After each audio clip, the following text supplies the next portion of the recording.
Exactly 6 p.m. Ladies and gentlemen in Cairo, good afternoon. It's time for the news bulletin from Channel 2. I'm Hanan Al-Khouli, and we start right away with the headlines. President Abdel Fattah al-Sisi approves the new criminal procedures law.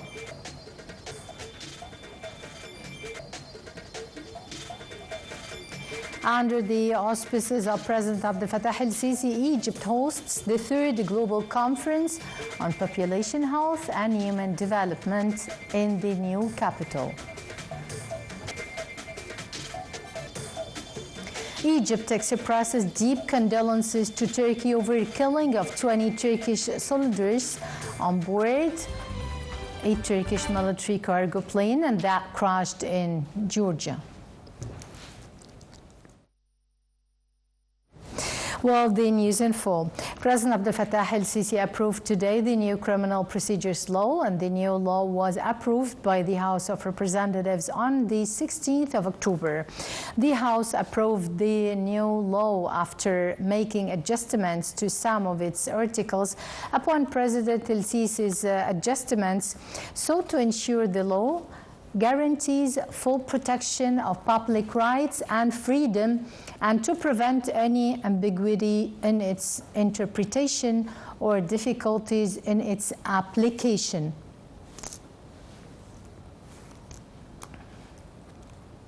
Well, Prime Minister Dr. Mustafa Madbouli asserted that Egypt gives priority to the health portfolio as well as human development. This came as Egypt hosts the 3rd Global Conference on Population Health and Human Development in the new capital. The Congress or the conference is held under the slogan Empowering Individuals, Enhancing Progress, Expanding Opportunities. The high-level conference addresses global health challenges, demographic dynamics, women empowerment, social protection, economic justice, lifelong learning, fertility trends, and migration.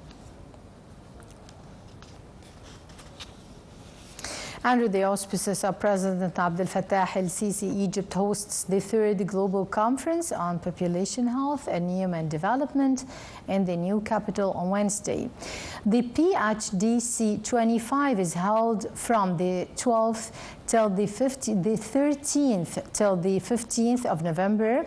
In the inaugural speech of the ceremony, Minister of Health and Population Khaled Abdel Ghaffar said that enhancing investment in the field of health is no more than an option, but became a crucial issue to achieve a prosperous future.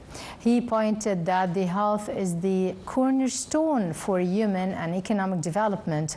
In the inaugural session, an opening documentary has been screened on the artificial intelligence uses in the field of medicine, disease treatment, and detection, as well as the use of technology to address the current challenges for the best interest of human and upgrading manpower in the ever-changing world.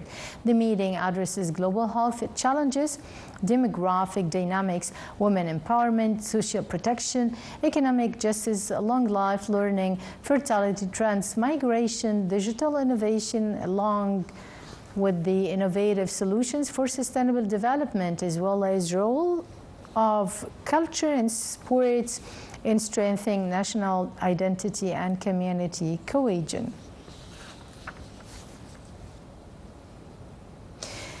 In his record speech, the World Health Organization Chief Tedros Adhanom confirmed that Egypt had achieved unprecedented progress in the health field throughout the past years, pointing to the success to overcome trachoma diseases and that can cause blindness. Adhanom also held Egypt's human efforts in supporting Gaza Strips as well as the Sudanese people.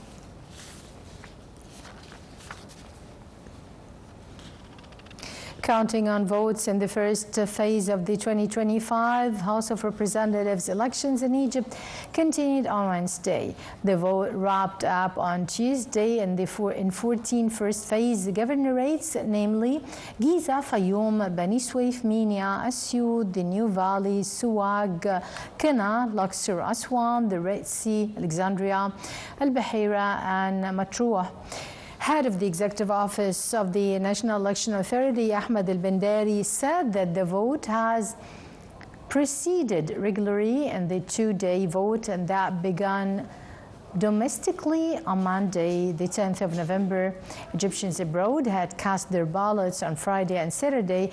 The results of the first phase of the House of Representative elections are expected to be announced on the 18th of November.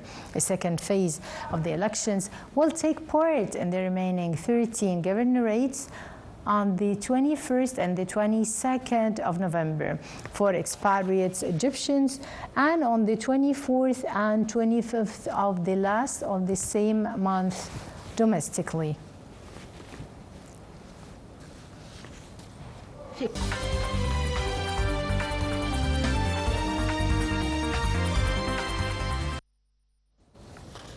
Well, Foreign Minister Badr Abdelati held talks with his Turkish counterpart Hakan Fidan at the Turkish Political, Economic and Social Studies Center in Ankara on Wednesday.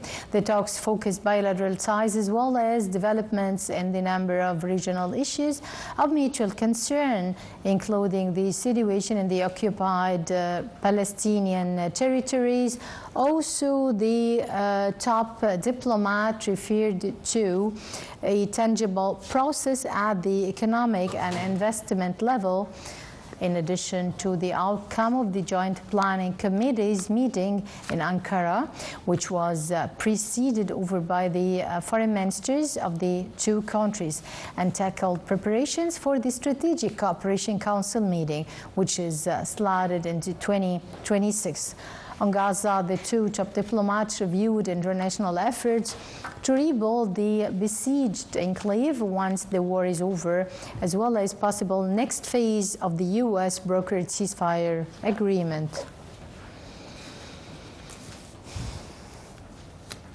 Egypt continues flocking aid to the Gaza Strip today through a secondary gate of the Rafah land port within the framework of efforts to alleviate the suffering of the Palestinians in the Strip.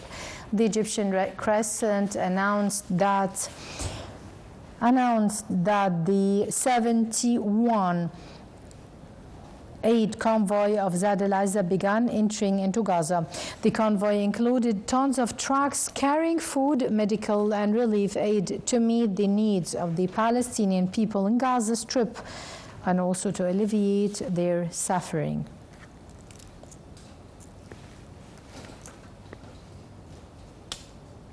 Israeli occupation warplanes launched several raids in eastern parts of Gaza Strip's northern town of Beit Lahiya and in eastern districts of the Gaza city.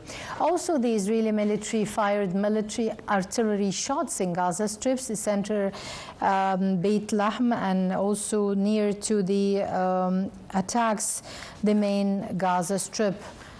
And COGAT, the Israeli defense military body that oversees civilian affairs in the Palestinian territories, said the Dikam crossing had been opened for the entry of the humanitarian aid trucks supplied by the United Nations and other international organizations into northern Gaza. The Karm Abu Salim crossing into southern Gaza has been the main gateway through which the bulk of aid has been transferred since a new ceasefire in the Israeli war of genocide were agreed in October. The final total turnout in Iraq's parliamentary election reached 56.11%, the Electoral Commission said on Wednesday. Iraq's Electoral Commission said that more than 12 million people took part out of 21 million eligible voters, despite influential Shiite cleric Muqtada al-Sadr calling on his supporters to boycott the vote. Russia's defense ministry said on Wednesday that its forces had pushed Ukrainian troops out of a small settlement in the Donetsk province that is located south of the besieged Ukrainian city of Pokrovsk. Kyiv's top military commander acknowledged that first battle are still raging in the Petrovsk, also still raging over there in the eastern Donetsk region, where close to half of all frontline clashes took place over the previous 24 hours. The Russian army overran 3 settlements in the southern Zaporizhia region of Ukraine as Moscow's forces expand their efforts to capture more Ukrainian territory. Kyiv's top military commander said Wednesday that dense fog enabled Russian troops to infiltrate Ukrainian positions in Zaporizhia, adding that Ukrainian units are locked in grueling battles to repel the Russian thrust. He noted, however, that the fiercest battles are still in the besieged Ukrainian city of Pokrovsk in the eastern Donetsk region, where close to half of all frontline clashes took place over the previous 24 hours. Earlier, Russia's defense ministry said that its forces had pushed Ukrainian troops out of a small settlement in the Donetsk province that is located south of the embattled cities of Pokrovsk and Mironhrad. Russia launched its invasion of Ukraine almost 4 years ago and now occupies roughly 1/5 of Ukrainian land. On the other side, the Ukrainian military said that it struck Russia's Stavroline plant in Stavropol Kradi.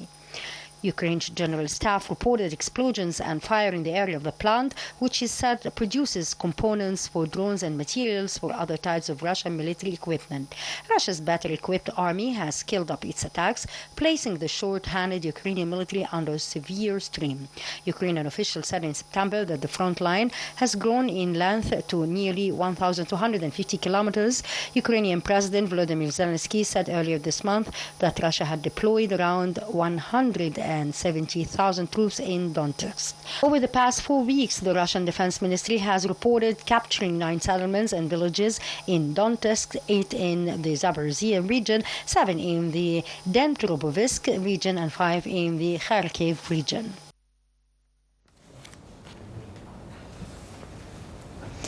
While Egypt expressed deep condolences to Turkey over the killing of 20 Turkish soldiers on board a Turkish military cargo plane and that crashed in Georgia.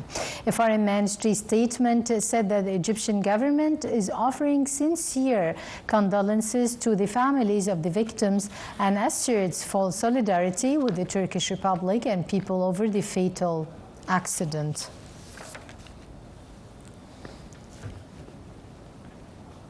Earlier, Turkey announced that all 20 people on board of a military cargo plane crashed in Georgia on its return from Azerbaijan had died. The plane had taken off from Janya Airport in western Azerbaijan on Tuesday afternoon, but crashed shortly after crossing the border into eastern Georgia. There were 20 people on board, including the flight crew.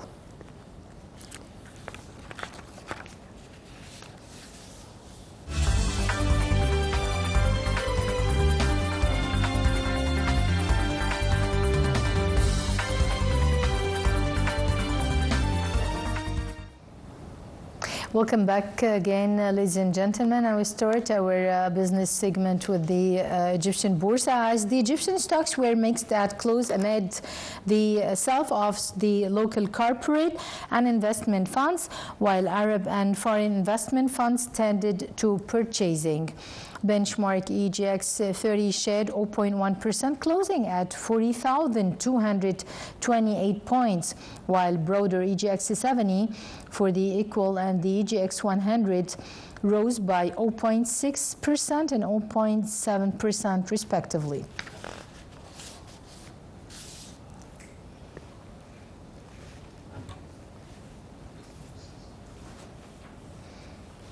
Well, the yen slid to a 9-month low on Wednesday, prompting some of the Japanese officials to storm the currency's decline, while the printout and the private sector U.S. jobs data stoked worries about labor market weakness. And well, by this, ladies and gentlemen,